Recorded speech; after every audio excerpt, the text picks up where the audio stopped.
My daughter made a small mistake, and a parent turned it into total chaos. Tuesday morning, 7:45 a.m., school pickup line. I'm watching Emma walk toward her friends when Sophia's mom yanks her daughter backward. Then Aiden's dad does the same thing. Then Lily's grandmother actually shields the girl with her body, like Emma's radioactive. Mom, why does everyone hate us? Emma's voice cracks from the back seat where she'd retreated. Jennifer Martinez blocks my path before I can answer. Room mom, PTA, treasurer, the woman who sends 17 reminder texts about bake sales. She shoves her phone in my face. We need to talk about your behavior. The screen shows our neighborhood Facebook group. 1,247 reactions on a video post. My stomach drops before I even press play. 23 seconds of me shoving Rebecca Chen at Olive Garden. No context. No before. Just me, looking unhinged, pushing a woman who stumbles backward dramatically while her 9-year-old daughter cries. The caption? This woman assaulted my 9-year-old daughter over spilled pasta. Parents at Meridian Elementary need to know who's around their children. My phone buzzes. Boss, call me immediately. 3 weeks ago, Emma's 11th birthday dinner. She'd begged for Olive Garden because they sing that embarrassing birthday song. The place was packed, tables crammed together with maybe 18 inches between booths. Emma walked ahead carrying her leftover cake box, practically bouncing about her sleepover party. Her hip caught the corner booth. The sound still replays in my head. Ceramic shattering, Coke fizzing across the table, marinara sauce splattering like a crime scene, the $16.99 pasta plate destroyed, the $2.99 drink soaking a little girl's yellow dress. Madison Chen actually laughed. It's okay. Happens to me all the time. One time I knocked over an entire... Rebecca Chen's hand shot out and grabbed Emma's ponytail. Yanked so hard, Emma's head snapped back. You little bitch! I moved without thinking. Pushed Rebecca's hand away.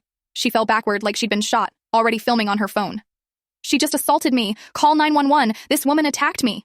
Dr. James Chen mumbled apologies while pulling his wife away. His eyes kept darting between Emma's tears and his wife's performance. The manager asked everyone to leave. No police called. We paid their $47 check plus our $63 just to escape. Rebecca's final words as we left. You'll regret this. Emma at school now. I'm Googling Rebecca Chen Meridian County with shaking hands. Court records load. Small claims against Maria Santos, 2022. Daycare worker. $2,500 settlement. Yelp drama with Coach Williams at the YMCA. He quit after incident with parent. Nextdoor post about Jennifer Wu's son bullying Madison. Jennifer deleted her account. Moved. County records show Rebecca's real estate license. 4 complaints filed. All dismissed. My phone buzzes. Unknown number. She did this to me too. Can't talk. Just be careful. Different number 30 seconds later. Don't give her any money. That's what she wants. I dig deeper into Facebook. Rebecca admins 3 parent groups. Combined membership, 4,800 people. Every few months, she posts about someone dangerous to children. The pattern becomes clear scrolling back 2 years. Always single moms like Jennifer Wu, working class families like Maria Santos, immigrants, people without resources to fight back. They all disappear from the groups, move away, or pay. I print everything, spread pages across my kitchen table. 4 documented incidents I can prove. Maria's settlement, Coach Williams quitting, Jennifer Wu vanishing, the dismissed complaints against Rebecca's real estate license. She targets vulnerable people, positions Madison as the victim. Average settlement appears to be $2,000 to $3,000. My therapy practice has 18 regular clients, 3 already canceled this morning. Can't afford reputation damage, can't afford any of this. Mike's traveling for work, won't be back for 5 days. School already left a voicemail about a concerning incident that needs addressing. Bank account, $4,200 emergency fund, might need every penny. I stare at the printed pages. The pattern, the calculations, the precision of her attacks. 4 families destroyed. Maria working 2 jobs, still paying off that settlement. Coach Williams teaching somewhere 3 counties over. Jennifer Wu, God knows where. The 4th family wouldn't even return my calls. Rebecca Chen has been doing this for 3 years minimum. She picks her targets carefully. She knows exactly how much pressure to apply. She knows the system. She knows most people will pay to make it stop. I look at Emma's school photo on the fridge, her gap-toothed smile. The friendship bracelet she made for Madison Chen last month, before all this. She's done this to 3 families I can prove. I'm going to be the last. Wednesday morning, police station on 5th Street. The waiting room smells like burnt coffee and disappointment. 40 minutes before Officer Bryant finally calls my name, he barely looks up from his computer. What can I help you with? I spread my printed evidence across his desk. Facebook posts, court records, Maria Santos' settlement, Coach Williams' resignation letter I found online. This woman is systematically targeting families. She's done this to at least 3. Civil matter. Nothing we can do. She grabbed my 11-year-old daughter by the hair. Called her a bitch. Ma'am, people have disputes. Doesn't make it criminal.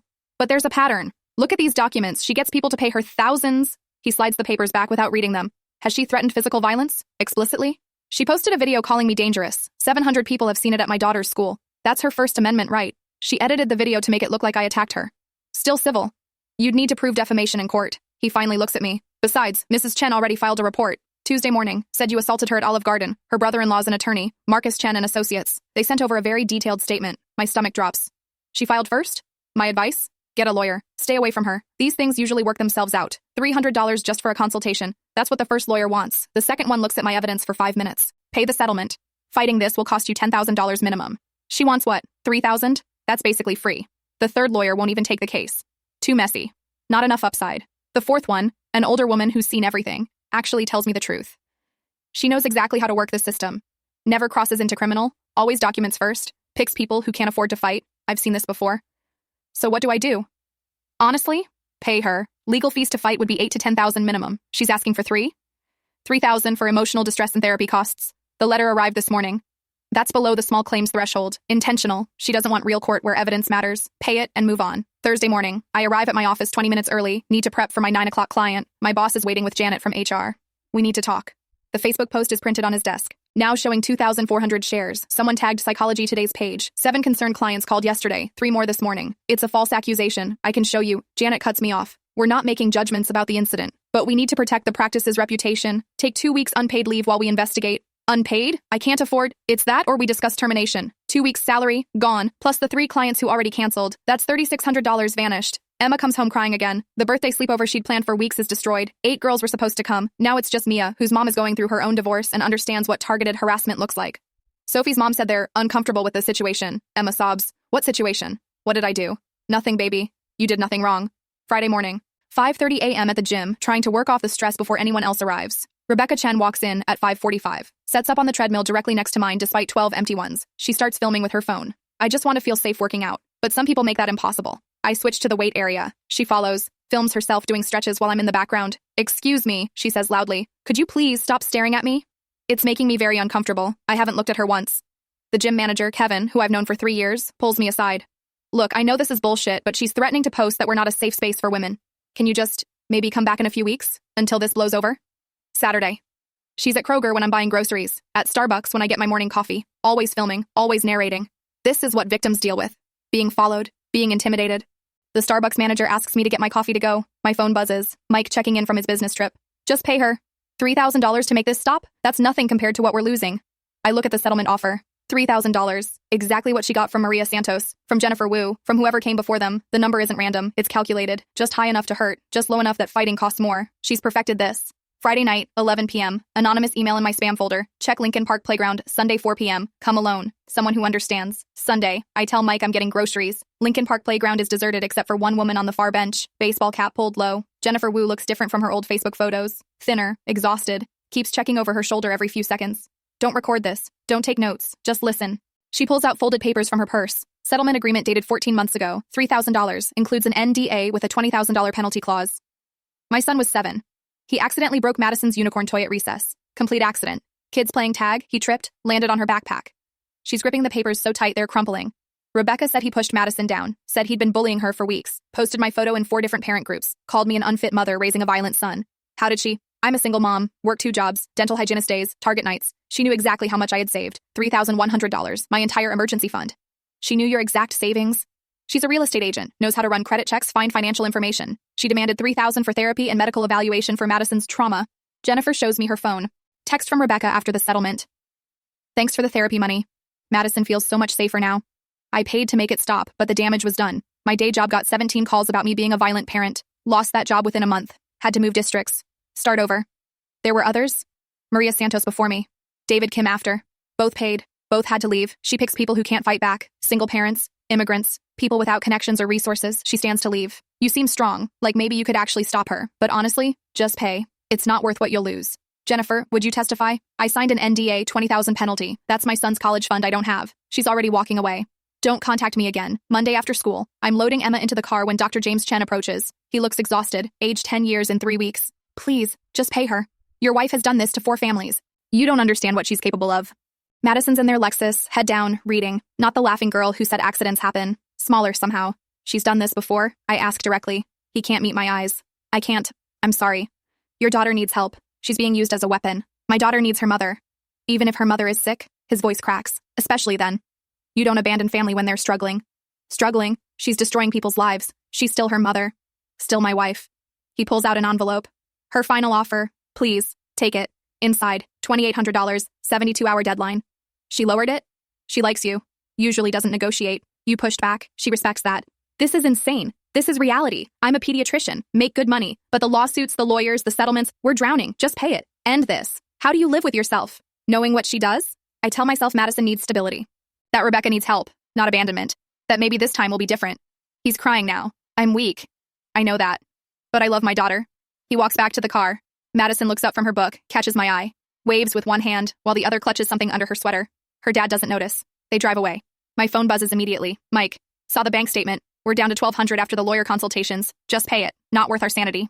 He's right. 3 lawyers told me to pay. Jennifer Wu told me to pay. Even Rebecca's own husband is begging me to pay. $2,800 to make this nightmare end. We have enough in savings. Barely. Emma comes home from school Monday clutching her backpack weird. What's wrong? Nothing, but she keeps checking the front pocket. After dinner, she goes to her room. I hear paper rustling. Find her at her desk, reading something, crying. Madison put this in my backpack. A folded note. Madison's handwriting. I'm sorry my mom is doing this to you. Below that, a list, dates, details. March 2022, Mom pinched her arm, said Maria pushed her. September 2022, Mom cut her hand, said Coach Williams grabbed her. January 2023, Mom bruised her leg, said Jennifer's son kicked her. And the last entry, April 2024, Mom practiced falling at restaurant before we went. She made me practice crying about pasta sauce. At the bottom, in shaky writing, please don't tell. She checks my phone but not my backpack. Tuesday morning, Emma's still clutching that note from Madison like it might disappear. Her hands won't stop shaking. What if she finds out Madison told?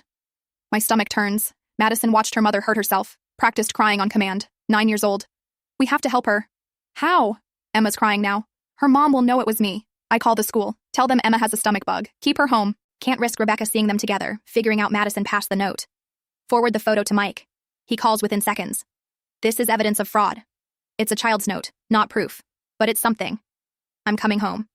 You can't just leave the conference. Already booking a flight. Use my vacation days. This ends now. Mike gets home Wednesday night, immediately starts installing cameras, 2 at the front door, 1 facing the driveway, another covering the backyard. She drove by twice today, I tell him. Slow, taking pictures, Thursday 2 a.m., motion alert on Mike's phone, Rebecca Chen in our driveway, walking up to the mailbox, dropping something inside, walking back to her car, no rush, no fear of being caught. Mike checks the mailbox wearing gloves, Emma's school photo from picture day, eyes scratched out with something sharp, no note, just the photo. This is threats. We can get a restraining order. Officer Bryant disagrees. No explicit threat. Could argue it was accidentally damaged. Judge won't grant an order based on this. Mike spends Friday researching Rebecca's real estate business. Finds her active listings, 7 properties, cross-references with county records. 2 houses have wrong square footage, but only by 200 feet each, not 500 like we thought. He contacts recent buyers. The Johnsons bought 6 months ago. Yeah, the house seemed smaller than advertised, but we loved it anyway. Why? They won't pursue anything. Too much hassle. The other buyers won't even return calls. Saturday morning, text from Jennifer Wu's number. Stop digging or she'll escalate. You don't know what she's capable of. How did she know we're investigating? Mike's face goes white. She's watching our internet activity, or has someone who does. Monday, school calls. Principal Howard's voice is careful.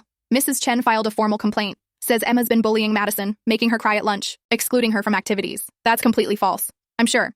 But I need to follow protocol. We'll need a meeting before Emma returns to school. Can you come Thursday? 2 more days of Emma missing school, missing tests, falling behind. Rebecca posts another update that night. The woman who attacked my baby is now stalking us, following us, taking pictures of our home. I'm terrified for my daughter's safety. Comments pour in. Call the police. This woman should lose her license to practice. Protecting Mama Bear. Stay strong. Report her to the psychology board immediately. 437 reactions, growing every minute. Mike finds more. Rebecca outside my office building. Photos taken from across the street. Caption: had to see my therapist in the same building. So triggering. Another post. Rebecca at Emma's dance studio. Just trying to give my daughter normal activities, but she was there. I haven't been to the dance studio in 3 weeks. The comments get worse. Someone should teach her a lesson. I know where she works. Just saying. Her poor daughter. Growing up with a violent mother. Tuesday night. Mike's checking the cameras when he freezes. She just posted our address. Not directly, but a photo of our street, our house number visible on the mailbox. This is where my daughter's attacker lives. Please pray for our safety. Within an hour, someone spray paints child abuser on our driveway. Mike calls the police. They take a report. Nothing else. Wednesday. I'm making lunch when my phone rings. The psychology board. We've received multiple complaints about your fitness to practice. 7 complainants citing violent behavior and child endangerment. Those are false accusations from one person using multiple. We'll need to investigate. Your license remains active but under review. This process typically takes 3 to 4 months. 3 to 4 months of every potential client Googling my name and finding this mess. Mike's researching legal options when his laptop makes a sound. Email from Rebecca's lawyer brother-in-law. Cease and desist all investigation into my client's business and personal affairs. Further harassment will result in criminal charges. How does she know what we're researching? Mike's hands ball into fists. I don't know, but she's 3 steps ahead. Every move we make, she counters. Emma hasn't smiled in days, won't eat, just sits in her room, reading Madison's note over and over. We have to help her, Mom. Madison needs help. Thursday comes, the school meeting. Rebecca arrives first, positions herself as the concerned mother. By the time we arrive, she's crying to Principal Howard about her fears for Madison's safety. The meeting accomplishes nothing. Emma can return Friday but must stay away from Madison. Any contact will result in suspension. That night, Mike stays up past midnight reviewing everything. The camera footage, the posts, the timeline. She's escalating, but she's also getting sloppy. That mailbox photo was a mistake. She showed her hand. What do you mean? She wants us scared, but she needs us functional enough to pay. The spray paint wasn't her, some random person who saw the address. She didn't expect that. My phone buzzes. Unknown number. You're not backing down. That's new for her. Be ready. Friday morning. I try Coach Williams again. Straight to voicemail. 7th time this week. Text Maria Santos's daughter to translate. She responds in broken English. Mom says no trouble, please. She paid. Is done. Leave alone. Jennifer Wu's last text sits on my screen from Tuesday. Stop digging or she'll escalate. Now nothing. Radio silence after Rebecca's car was spotted outside Jennifer's workplace Wednesday afternoon. Jennifer works at a dental office 3 towns over. Rebecca drove 40 minutes just to park across the street, just to be seen. Mike finds me crying in the bathroom Friday night. We could just move. What? Sell the house. Start over somewhere else, like Jennifer did, like Maria. You want to run? I want our daughter to sleep through the night without nightmares. I want you to have clients again. I want normal. Saturday afternoon. Mom calls, confused. Honey, someone from your work called. Said you're in trouble? Having a breakdown? They gave me a number for a crisis center. Mom, that wasn't my work. They said you attacked a child. Sarah, what's happening? Her voice is shaking. Mom's 82, mild dementia, high blood pressure. Mom, it's not true. Someone's lying about me. But why would they call me? They knew my maiden name, knew about Dad's death, said you haven't been the same since. My father died 3 years ago. How did Rebecca know? Mom, I need you to calm down. My chest feels tight. Mom, can't breathe right. I drive 90 the whole way. Find her on the kitchen floor clutching her chest. EMTs arrive in 12 minutes. Blood pressure 190 over 110. Chest pains. Anxiety attack triggering cardiac stress. 3 hours in the ER. 4 drips. Monitors beeping. Mom keeps asking why someone would say those things about me. Bill arrives Monday. $3,000 after insurance. Our savings account, $900. Tuesday. Email from the psychology board. Formal complaint filed. Investigation pending. Practice may continue under review. Estimated completion, 3 to 4 months.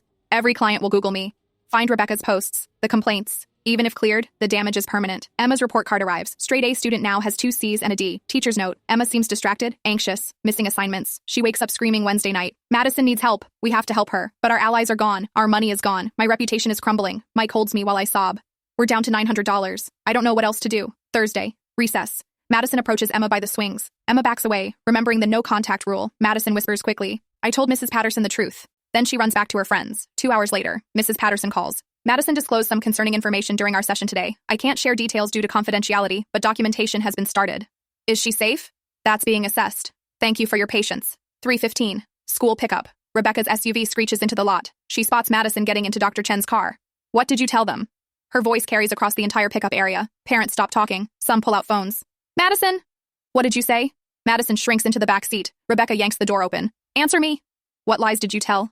Dr. Chen steps between them. Rebecca, please. Not here. She slaps him. Hard. The sound echoes off the building. He doesn't react. Doesn't touch his reddening cheek. Just positions himself between Rebecca and Madison. Get in your car, Rebecca. We'll discuss this at home. You're both dead to me. Dead. She storms to her SUV, speeds off. The parking lot is silent. 20 phones captured everything. That night, 11 p.m., Dr. Chen calls. She's staying at her brother's. Can we meet? Is it safe? She doesn't know. I need to talk to someone, please. Denny's on Route 9. He's in the back booth. Madison's pink journal on the table. She made Madison document everyone. Opens to pages covered in dates, names, amounts. 3 years of this. Every family she targeted. Every lie she made Madison tell. March 2021. The Johnsons. Playground incident. $1,500. September 2021. Angela Torres. Birthday party disaster. $2,000. December 2021. The Nguyens. Parking lot confrontation. Walked away. The list continues. 11 families total. 7 paid. You knew? I knew. Was too weak to stop her. She controlled our finances. Joint accounts. But she moved money constantly. Said she'd take Madison if I left. Had recordings of me agreeing to her stories. Taken out of context. I'm a coward. Why now? Madison told the counselor about practicing falls. About her mom pinching her to make bruises. That's abuse. Clear abuse. I can't ignore it anymore. He slides a business card across the table. My lawyer, filing for separation tomorrow. Emergency custody hearing Monday. Will you get custody? I documented what I could. Have some recordings she doesn't know about. Madison's testimony to the counselor helps. But Rebecca's smart. Has connections. It won't be clean. What about the other families? Won't testify. Too scared or moved on. You're the only one still fighting. He stands to leave, then turns back. I'm sorry. For all of it. For being weak. For letting it get this far. Madison's journal sits between us. Can I photograph these pages? He pushes it toward me. She's already at her brother's. What's she going to do? Sue me?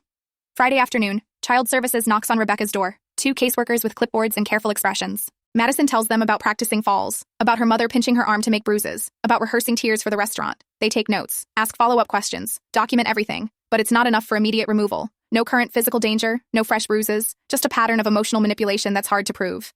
Case opened. Investigation ongoing. Madison remains in home pending further assessment. Rebecca's response is immediate. New Facebook post within an hour. This woman weaponized CPS against my family, called authorities with false allegations because she can't accept responsibility for attacking my child. Now my baby is traumatized by strangers interrogating her about her loving mother.